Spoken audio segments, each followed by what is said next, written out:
Okay, in today's video, obviously you guys read the description. I am super excited for this one. So SLC Nitro finally got his hands on a mid-block motor.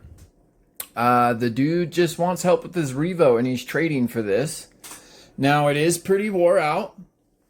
You know, judging by the needles, so I just got it out of my sonic cleaner. But judging by how the needles were set from the guy, it was ran pretty lean. There's not much pinch left. You can actually push the piston up through the top, but I'm not going to. You know, just don't want to hurt it. Anyway, so that guy, I never caught your name. I'm sorry. Whoever you are, you're awesome, dude, for, you know, doing that for Jeff and giving us the ability to take a look at this engine. Okay. So we're going to start off with the block here, right? It says Ofna Picco. You know, Ofna and Picco, I thought they were two different things. However, this is very similar to the Force 28 Max. Is that gonna work or not? Kinda, I guess. Kind of works.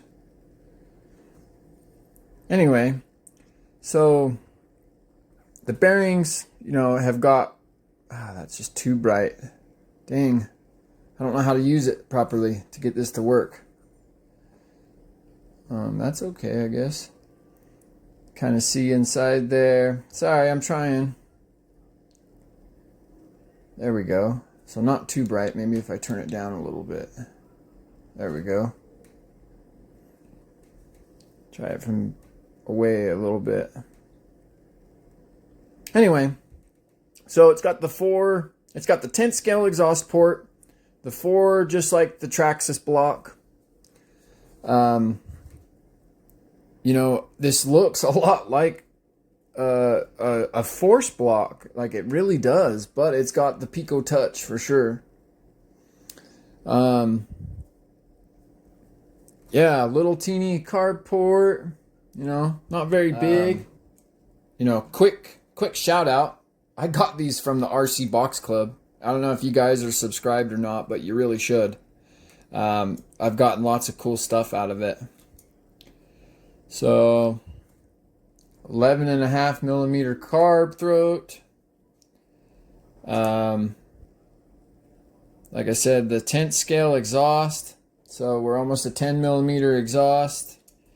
You know, for the, so anything Traxxas really 13 will fit. Really cool. Like I said, I can't wait to try this thing out. I'm sure it'll still run. Like I said, there's a little bit of pinch left, but I mean, I love how this cooling head is. It's real small. It's actually kind of heavy for what it is. It is a directional, you know, a directional cooling head. Does have a little dent in it. You know, it was buggered right there. Slammed down a little bit, but still in real good shape. Yeah, 2-piece cooling head. It's got a head button. You know, something that I found really unique about this is obviously the 6 holes.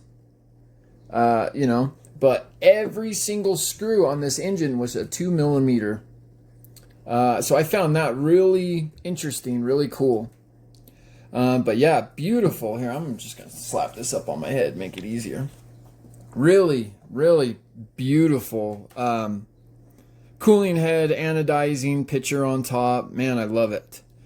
You know, the shine cuts, I mean, this is a really nice engine. I really wish it was still produced. It's a bummer that it's not. Okay. So really interesting backplate. You know, I noticed that it was drilled and there's like a little hole or whatever, and like that's a through hole. Like, I don't know if that's for lubricating or air, you know, the boost port, or whatever they call that, the boost backplate. Luckily, this O-ring is still in really good condition. This looks like a forced backplate, except for the whole starter shaft thing. This is different.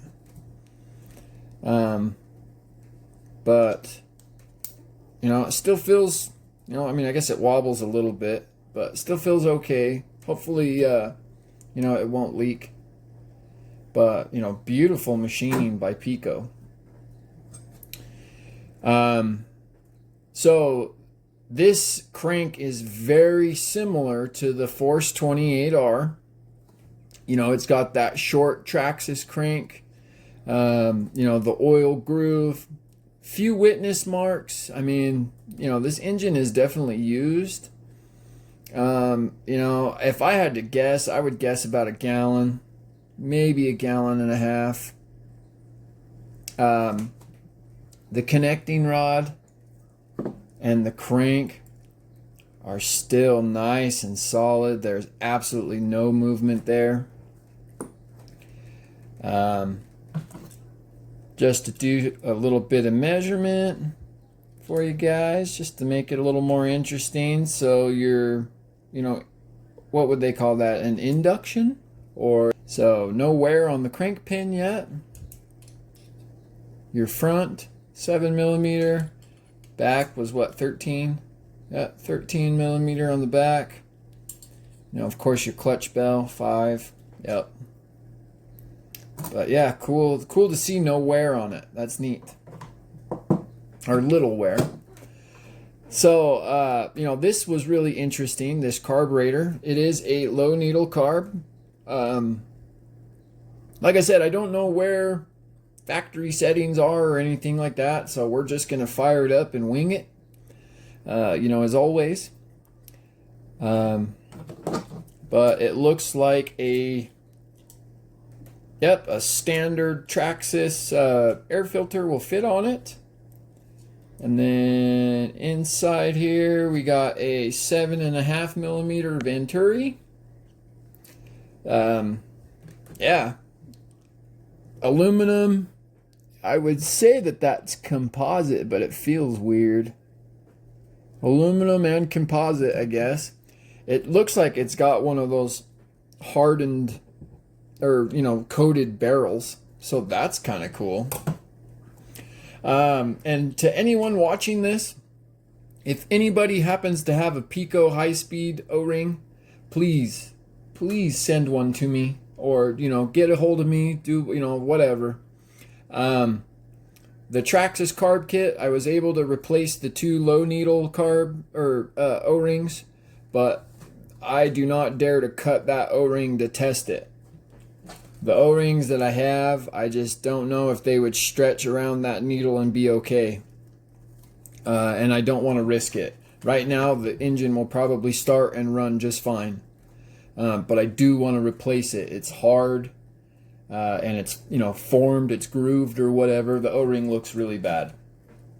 But I think it is sealing still, you know, at the moment. So, moving on, the engine came with 3 shims. We have a total shim stack of half, 0.55.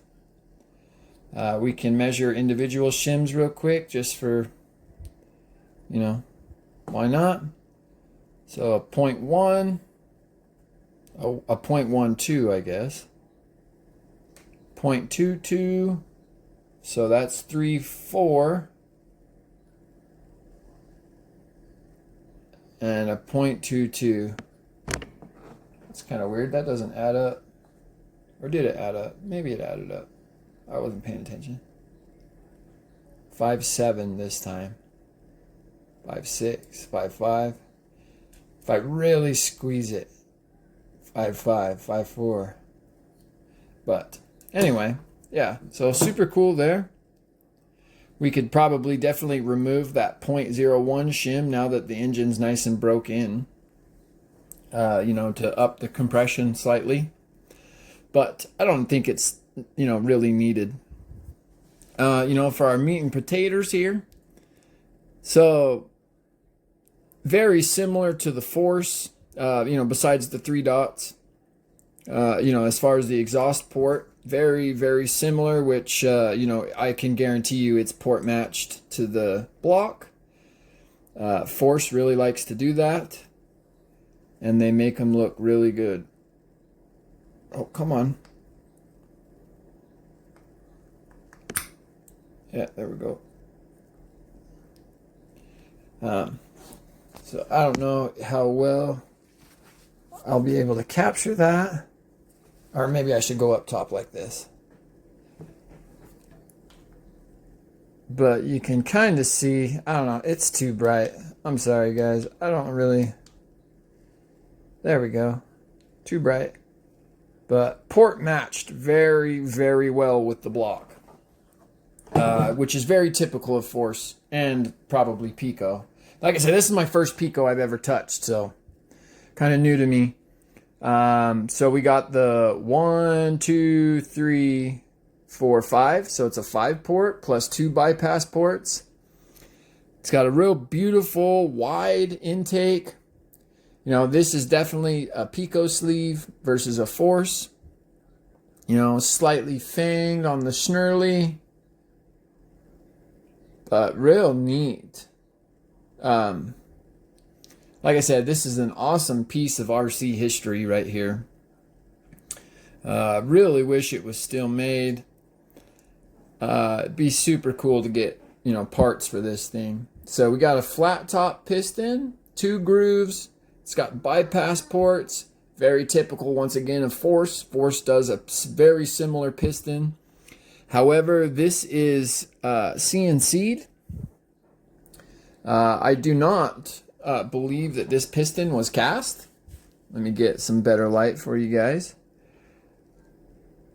I would absolutely believe that that is CNC'd. It just looks too good and too perfect for it to be cast. So I've noticed that Hyper does these little weird little nicks in their conrod too. And just interesting, you know what I mean? Just adds a little flair to it. But beautifully knife-edged conrod, very thick. Like I said, I think we measured the crank pin. But the bottom is a 5.5. Let's see here, rod length.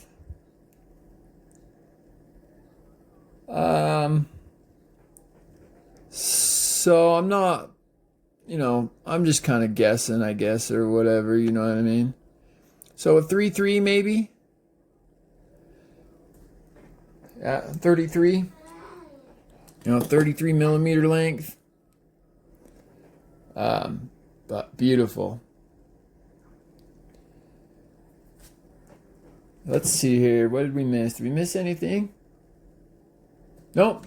You are able to attach an easy start to this engine without any modification. That's kind of cool, I thought. Takes a standard glow plug. Nothing fancy. Yeah, I mean, that's it. So, you know, congratulate SLC Nitro on his new engine. Yeah, I mean, like I said, hopefully it'll run. If any of you guys can help me source an O-ring for that needle, that would be awesome. And thanks, guys. Thanks for watching. Take care.